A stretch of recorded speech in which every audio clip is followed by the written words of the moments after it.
salaamaaleykum mbokku internet yu ñuy seetaan tey nag dañoo génn ci taw bi pour won leen li nga xamante ni mooy situation actuellement Bambey comme ni ngeen ko gisee nii tooyaay bi tax na fii nga xamante ni tey moom la étudiants yi doon jaar pour mën a rejoindre campus 2 pour ay seen reer ak yooyu gis ngeen ko ni mu mel donc lumière yi ngeen di gis ay étudiants la yoo xamante ni dañuy dem di reeri mais ak condition yu métti parce que tey taw bi moment bi mu commencé dafa nekk moment boo xamante ni ci la ñu waroon a dem reeri ci la ñu waroon a dem peut-être jóge école donc moom daal métti na gis ngeen ko fii yëpp ndox la donc gis ngeen ko c'est très difficile donc gis ngeen ko ne ay étudiants lañ donc ñuy ñaan autorités yi rek ñu yokk éclairage bi partout à Bambey parce que quand même les étudiants sont partout donc gis ngeen ko ni ñee ngay gis ne dañu jógee resto donc ci xamuñu fu ñuy jaar donc gis nga ko dañuy xuus rek donc gis nga ko dañuy xuus rek duñu xam fu ñuy jaar waaw gis ngeen ko gis nga ko lii ni mu mitee waaw donc gis nga ko mu nekk situation yu métti ñuy ñaan autorités yi ñu jàpp ci parce que conditions yi moom néew ma nawet moom baax na waaye nag yokk leeraay bi donc kenn mënta fanaan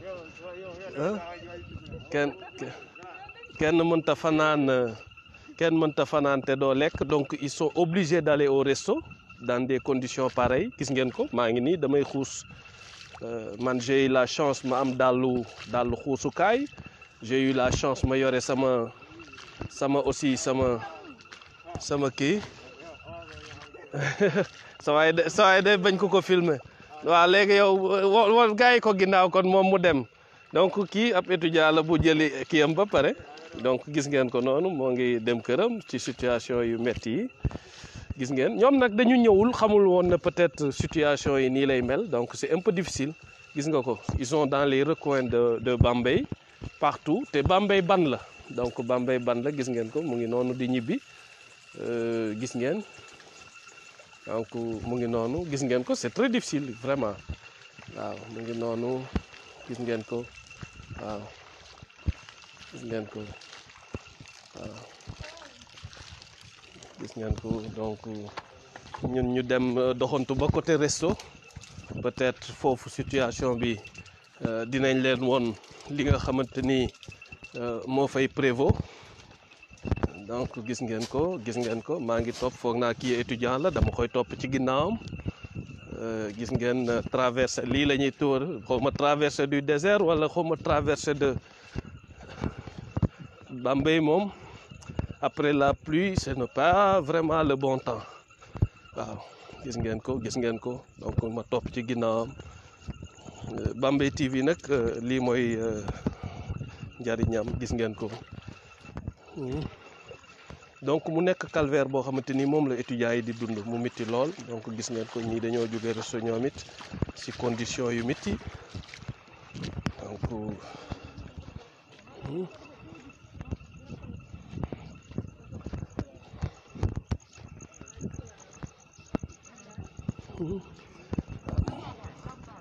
parce que mënuñu tëdd saa ñu reer c'est pas possible il faut que ñu génn dem resto gis nga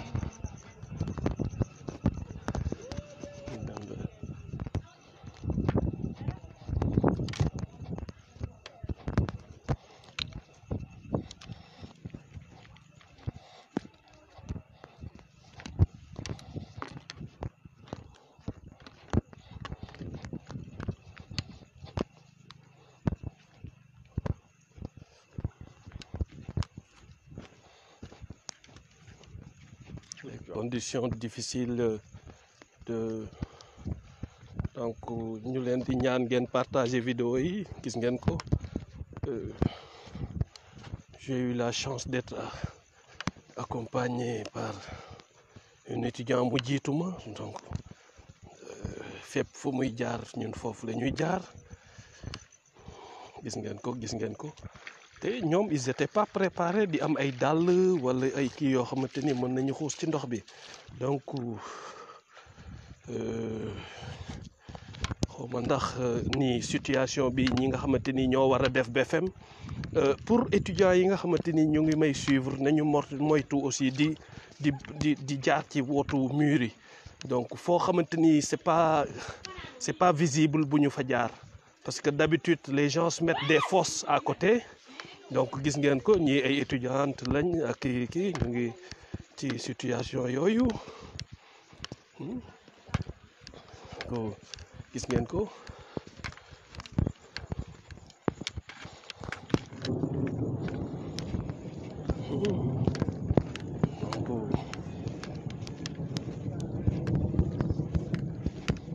donc ñu ngi ci boutique yi ñu ngi ci lépp gis ngeen ko ñoo ngi noonu su meeku sol seen kii donc gis ngeen ni université kii bi campus bi resto bi sore donc ci noonu la ñuy ñoom toppee taw bi fi ne nii actuellement taw bi mu ngi recommencer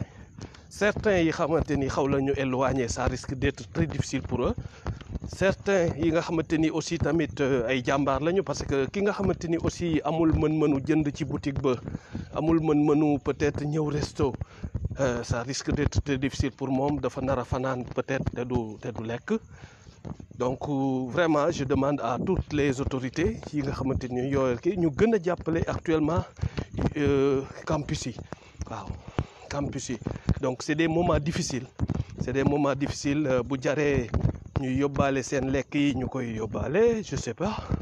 suñu moom daal nañu wut formule gis ngeen ko buu bi donc mu nekk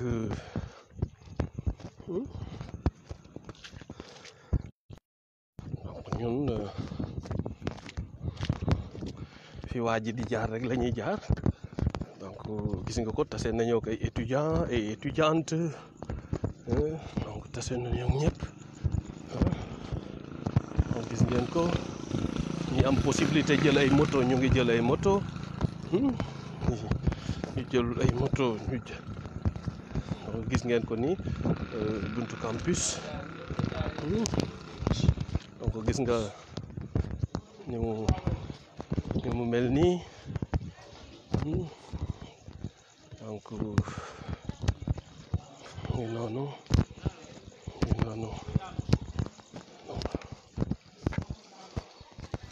gis ngeen ko nii donc mu nekk vraiment une situation très difficile très délicate donc gis ngeen ko salaamaaleykum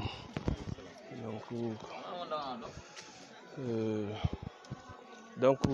je vous ai un peu résumé quand même jaar-jaaru étudiants yi ba egsi ci université bi donc mu nekk yoon boo xamante ni ak taw bi c'est très difficile très difficile donc ci noonu lañ leen toppee pratiquement ñëw ba ci université bi gis nga yoon wi pratiquement bëri ndox amul éclairage donc ñuy ñaan autorités yi rek ñu gën ci jàpp parce que gis nga ñii di génn aussi ils vont emprunter pratiquement le même chemin que bi ñu jëloon léegi su ñuy dem aussi noonu lañ leen di toppee su ko defee au moins ñu am aussi retour defee ba génn donc noonu laa koy defee aussi ànd ak ñoom ñibbi donc peut-être les vigiles n'ont pas compris sama démarche donc c'était pas pour offenser leen du ma dugg ci resto di ay filmer ay kii mais quand même les conditions difficiles des étudiants yi nga xamante ni moo ma tax a génn di tawte nii di filmer du pour lenn lu dul wone rek li nga xamante ni tey moom la étudiants yi di dund parce que lii dafa metti waaw donc fa ñu dëkk dafa bëri ay ndox donc defeewuñu ko pour yàq defeewuñu ko pour dara mais peut-être les vigiles n'ont pas compris waaw donc n'ont pas compris li nga xamante ni moom moo ñu tax a jóg donc on n'est pas là pour parce que lii nii taw la boo xamante ni du directeur kuddu moo waaw donc comme ni ñu àndee léegi ak ay étudiants ñëw ba ci université bi noonu la ñuy àndee gis nga donc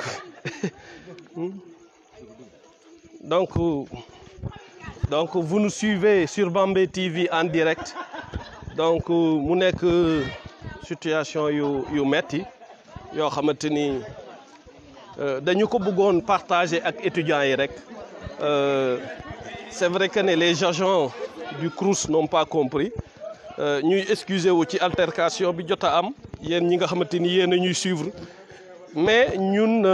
nekkuñu fi di fustiger liggéeyu kudd parce que ab taw kudd moomu ko waaw donc li ñu bëgg a wone rek mooy que ne actuellement ak situation bi jamono bi ni mu mel instant bi les étudiants de Bambey dañu nekk ci difficulté parce que ils peuvent pas rester chez eux sans manger ils peuvent pas aussi rester chez eux di jënd donc taw bi tax na tey pratiquement certaines maisons même sont inondées donc mu nekk situation yu metti donc loolu rek moo nekkoon li nga xamante ni peut-être sax bu ma amee quelques réactions gars yi mënuma am quelques réactions par rapport à cette situation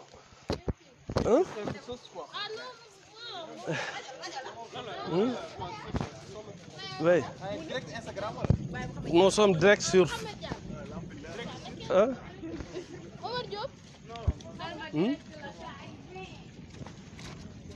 donc les étudiants refusent de s'exprimer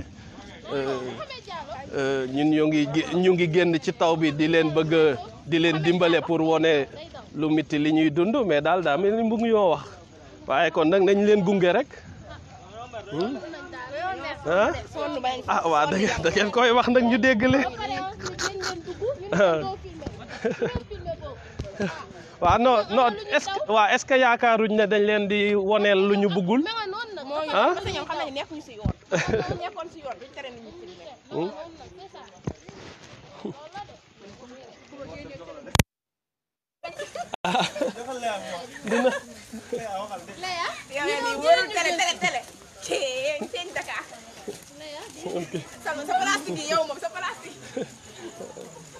donc gis ngeen de non mais c'est situation exceptionnelle donc gars yi dañu war a wut ay mesures exceptionnelles sur Bambey TV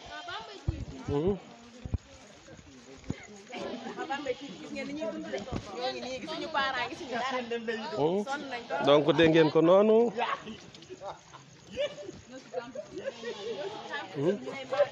donc gis ngeen condition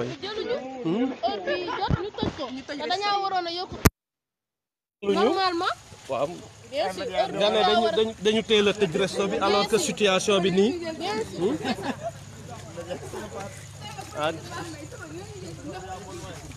donc gis ngeen ko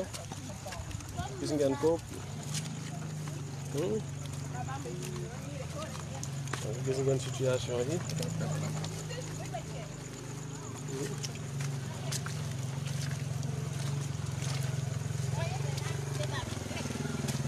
donc gis ngeen ko nii dañ leen di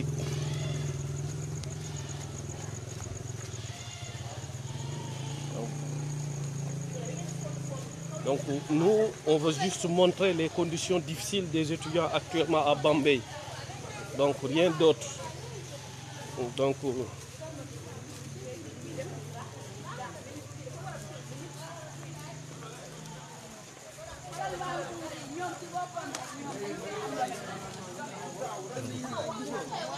donc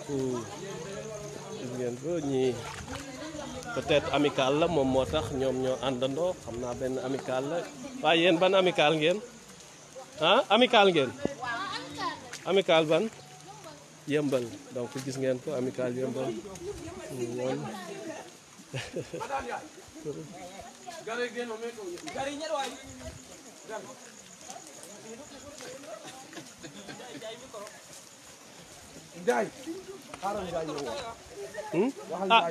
Ndiaye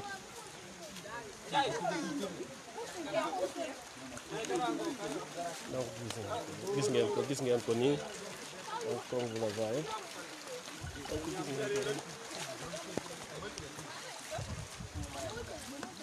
ngeen ko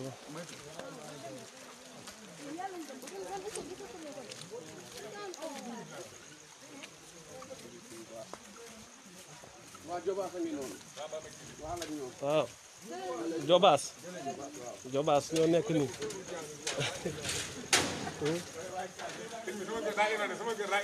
yow est-ce que nan nga indoonde ah nañ dem wuyu ji ko nee na këram dafa indoonde nañ leen dem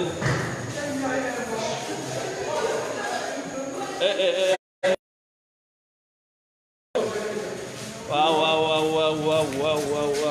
wax na dëgg doucement ay waaw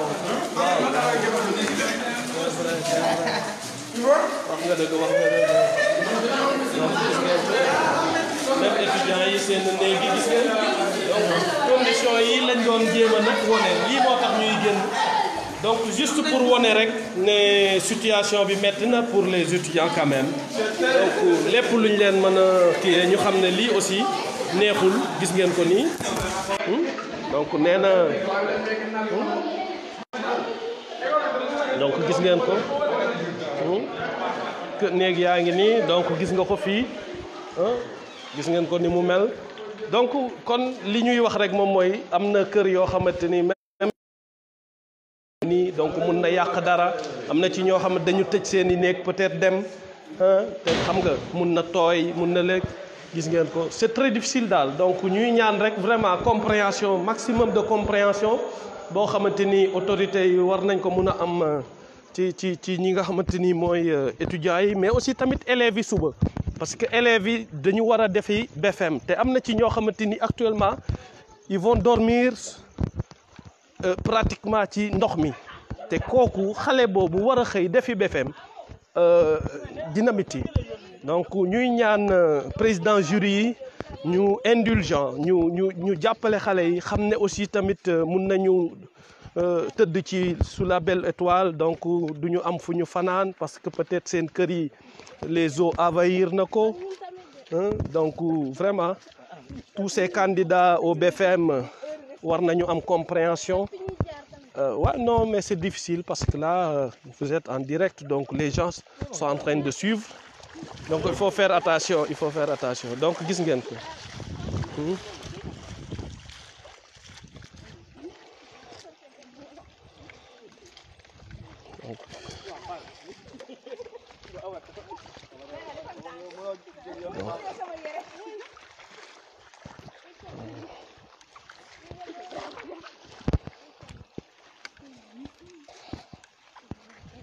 donc peut-être même eux actuellement le reportage que je suis en train de faire pour ñoom dina leen arranger d'un côté parce que y a la lumière gis ngeen ko aussi tamit Bambey lëndëm bi aussi bokk na ci li nga xamante ni parce que bu fekkoon ne tey ànduma ak ñoom avec la lumière ça risque d'être très difficile parce que seen portable la ñuy yore donc loolu lépp ni ñu ko tax ñu koy def rek mooy loolu donc bu ci benn autorité gis boppam waa CROUS buñ ci gis seen bopp je regrette quand même l'altercation qu'il y a eu entre man ak yenn vigiles yi bof mais vigiles yi xam nga rek d'habitude moom ku xam suñu kii xam ne ñoom Moustapha Gueye ak ñun ñëpp aussi ñoo bokk li ñuy liggéey defar peut-être ñoom ñoo toll foofu rek waaw donc gis ngeen ko ci taw bi ñoom ñoo ngi nii topp taw bi donc c'est très difficile sur Facebook donc gis ngeen ko ils sont obligés de faire des arrêts dans ci boutique fële donc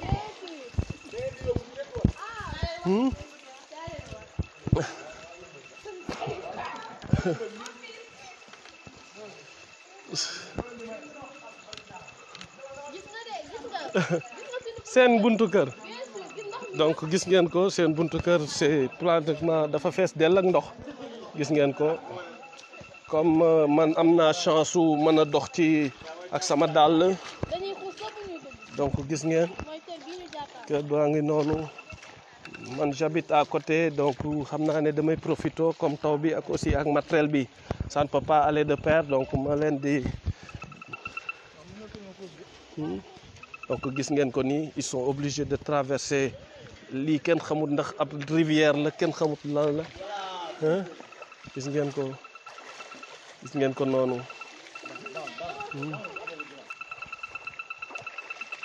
gis ngeen ko donc c'est très difficile seen mu bëree ndox bi ni mu bëree gis ngeen ko donc ñu ngi noonu allez au revoir allez jaajëfate au revoir donc gis ngeen ko noonu ànd nañoo ak étudiants yi yëmbali ba egg c'est très difficile donc maa ngi noonu man aussi tamit pour war a mën a rejoindre sama dem parce que comme li ma leen wax aussi mu ngi tawaat te matériel bi ma yore mun na tooy donc gis ngeen ko nii donc xam quand même mooy comme li may wax rek fi ne nii il faut que tamit autorités yi xalaat xale yi def BFEM il faut que ñu sóoraale que ne am na ñoo xamante ni seeni kër xale ya duñu nelaw parce que ndox ya dafa dugg seeni kër il faut que ñu sóoraale xale yi les présidents de jury des jurys là ñu ngi leen di ñaan vraiment na ngeen sóoraale xale yi na ngeen leen sóoraale waaw donc gis ngeen ko nële le resto est fermé te il paraît que ne gis nga ñenn ñi ñu ngi soog a jug pour dem restaurant donc mu nekk lu metti donc gis ngeen ko nii waaw gis nga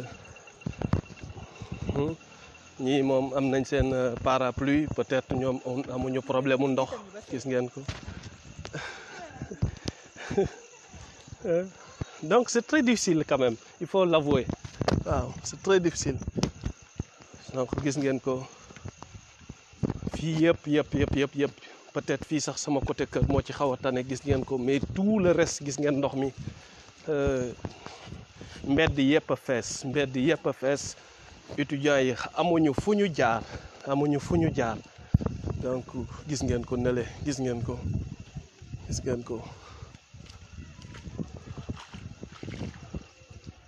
peut-être même y a des maisons kër yoo xamante ni est-ce que génnuñu donc gis ngeen ko ñi xaw a am as tuut ñu ngi dem pour ñoom ñu dem jëndi ay boutiques ceux qui n'ont pas les moyens de le faire peut-être ñoom ils vont se contenter d'aller au resto donc gis ngeen ndox bi bu ngeen xoolee ndox bi pratiquement gis nga donc xale yi lii la ñuy xuus donc gis ngeen ko nii ñu leen di ñaan aussi ngeen partager kii xam ne étudiant université Bambey ñu ngi sonn nañu ñu leen di ñaan vraiment ngeen partager ko c'est très difficile ngeen xam ne seen doom yi ay jàmbaar lañu ils sont en train de vivre pratiquement calvaire boo xamante ni c'est indescriptible bu ngeen fi nekkee ngeen ko mun a xam ñun moo tax ñu génn Bambey TV vraiment ñëw won leen ko ngeen gisal ko seen bopp parce que peut-être xale yi mën nañ leen ko wax sax ngeen bañ ko gëm waaye situation yi dafa metti trop waaw metti na trop donc gis ngeen ko oui nice mais sama gars yi waaw mais gars yi non foofu laa jógee nii waaye ba xaw a am problème ak kii sax vigile yi xam nga rek ñu bañ yooyu comme ma ne leen non affaire bi du ay affaire de kii mais xam nga rek waaw xam nga fi ne nii affaire dafa metti daal donc non mënul kii faaw ngeen génn parce que am na ci ñoo xamante ni xam nga rek mooy loolu donc gis ngeen ko gars yi dañu xuus nii ba sonn nii gis nga pratiquement restu lañ jógee gis nga ko donc gis nga vraiment mu nekk situation yu metti mais nag noonu la parce que expérience la waaw expérience la donc waaw c'est ça donc l'histoire retiendra que vraiment c'est des gens yoo xamante ni góorgóorlu nañ malgré les conditions difficiles ñu bëggoon rek gars yi ngeen sànni ci quelques kàddu vraiment décrire situation bi tey ni mu kii donc. voilà salaamaaleykum. Voilà situation bi moom ni la fa demee daal. Bon on est dans une période d'hivernage comme ni ko Macky Sall waxee rek. apprenons à vivre avec le corona on doit apprendre à vivre aussi avec la pluie. Parce que la pluie aussi n'est pas nouvelle. Maintenant li solution bi mooy nañu xool lu ñuy voilà jéem a mettre ñëpp à l'aise. yombul am na ñu xam ne tàmmuñu ndox. mais bon ñun de sangu nañu taw ba mu pare xuus nañu dem jëli suñu reer. voilà dinañ taw bi daal dañu tere reer te reer nañu ba pare.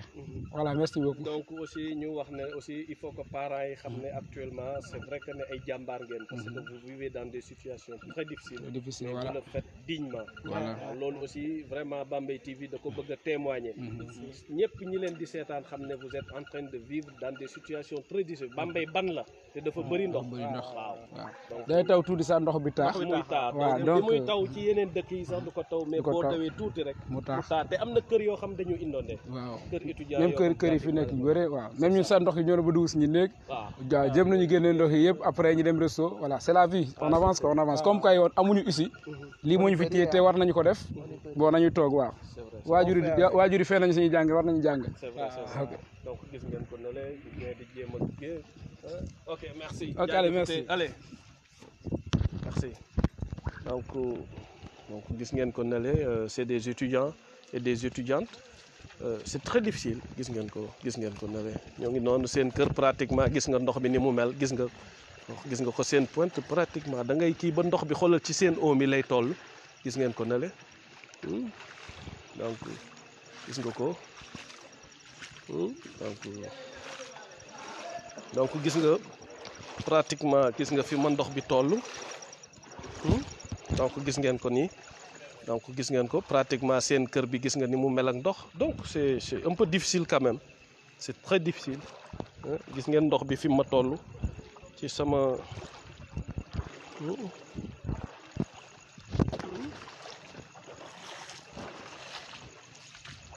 waaw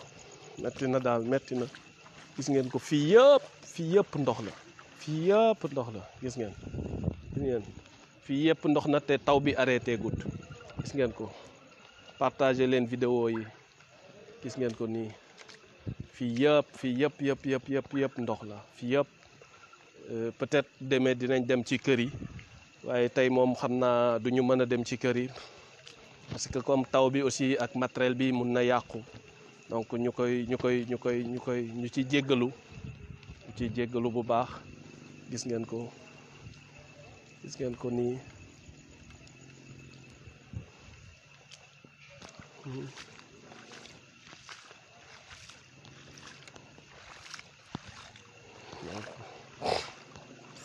fépp la ndox bi bëree gis ngeen fépp donc nañu doxe ba côté Taliba peut-être là pour encore montrer les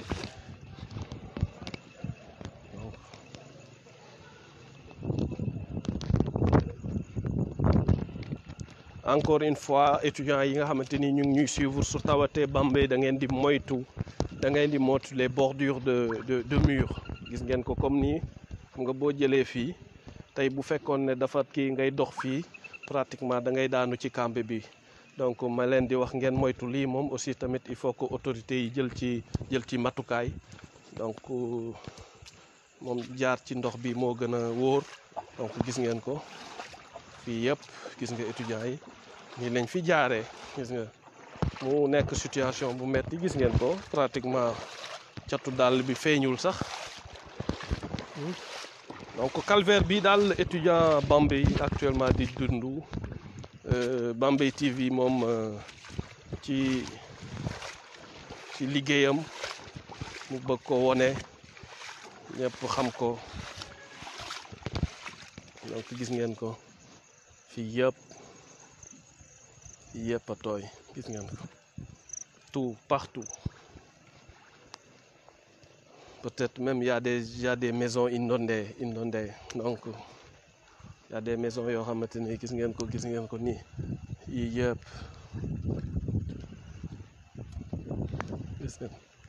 gis ngeen ko nii partager leen vidéo yi waaye gis ngeen ko ni mu mel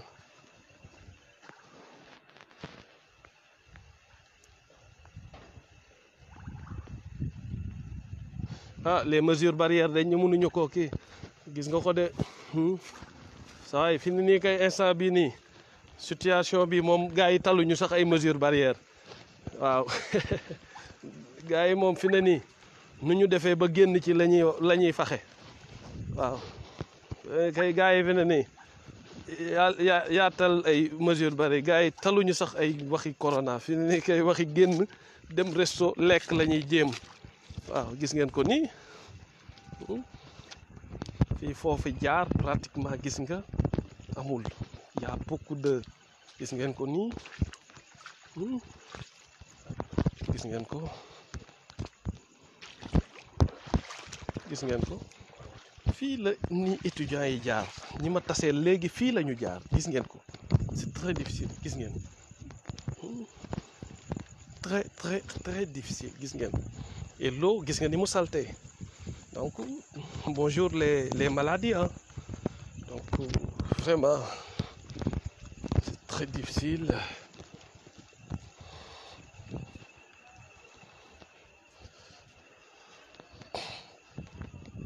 Donc gis ngeen ko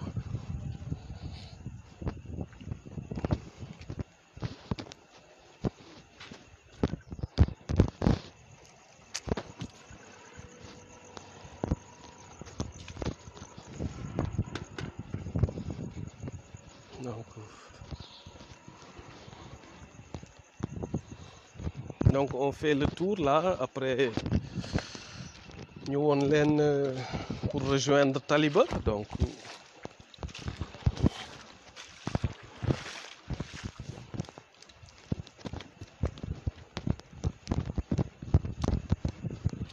gis ngeen ko ban la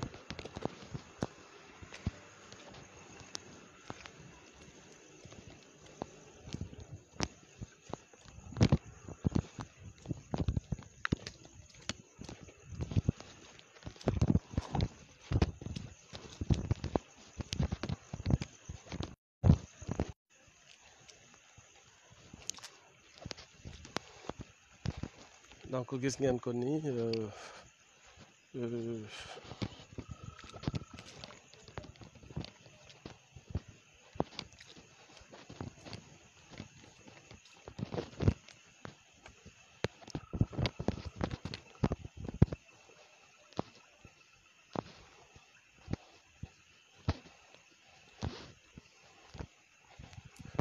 donc gis ngeen ko fii dafa tooy lëndëm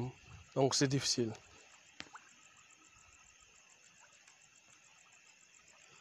Fii mooy Bambey université Bambey donc fii Bambey la université Bambey donc ndox bi daf fi def ay vraiment pratiquement mën naa ne dafa inondé donc fu ci bëri dafa tooy. Reportage bi wonewul ne dañuy wone fi tooy mais dañuy wone ne actuellement étudiants Bambey yi ils vivent dans une situation très difficile waaw très difficile parce que ñoom ci jëmi boppam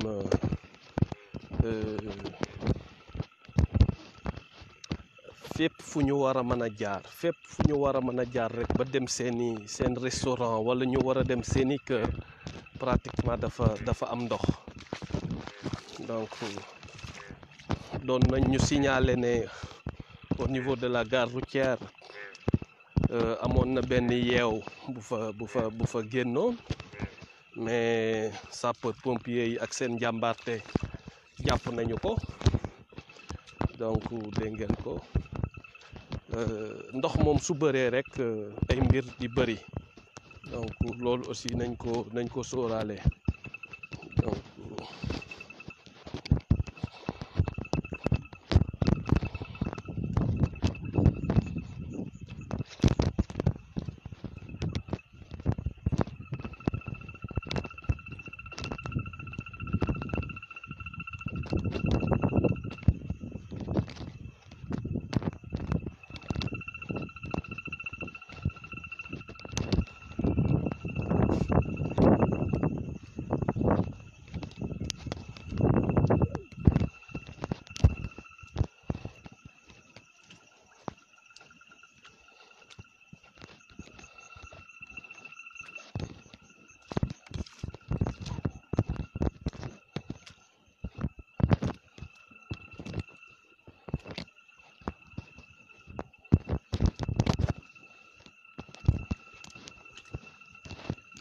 gis ngeen ko fii yëpp ndox la fii yëpp ndox la jaay war a jaar rek ndox la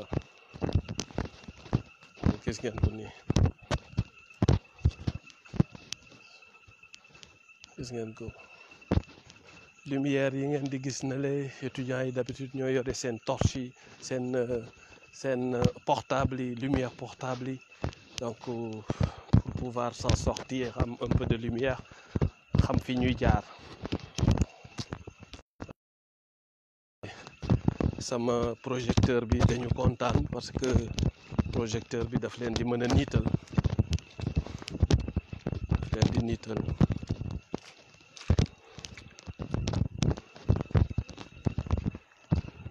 gis ngeen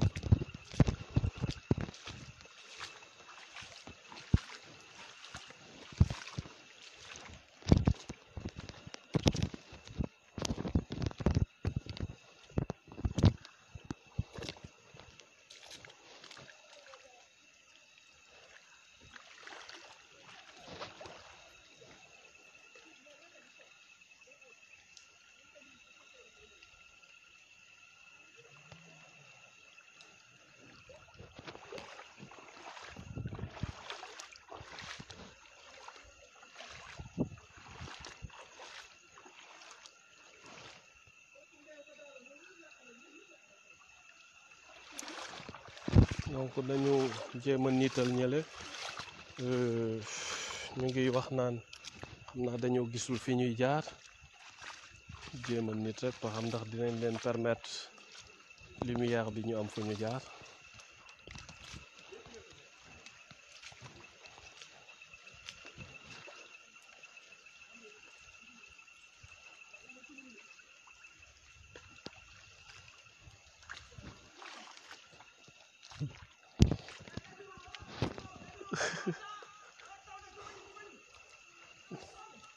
dama lay niital jàllal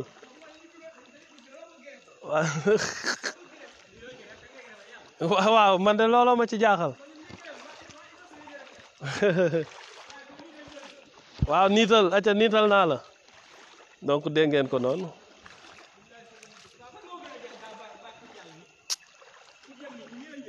fan nanti fii ci kër gi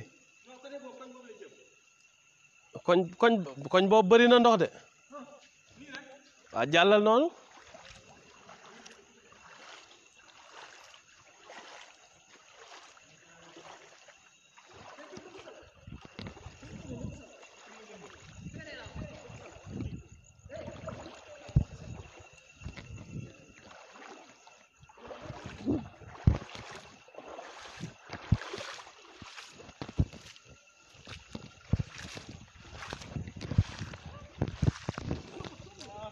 yéen ban côté ngeen dem est-ce que du ngeen jaar nii wiiri côté bee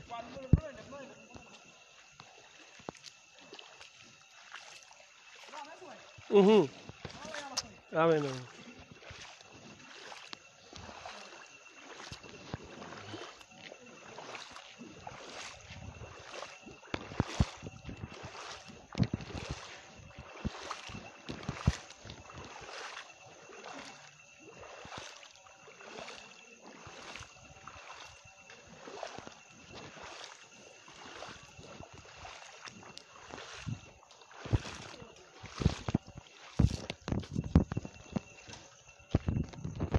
say mbaa noyé woo ma ne ko mbaa noyé woo ban côté nga jaaroon foo jaaroon ah fan ci nii boo jàddee waaw waaw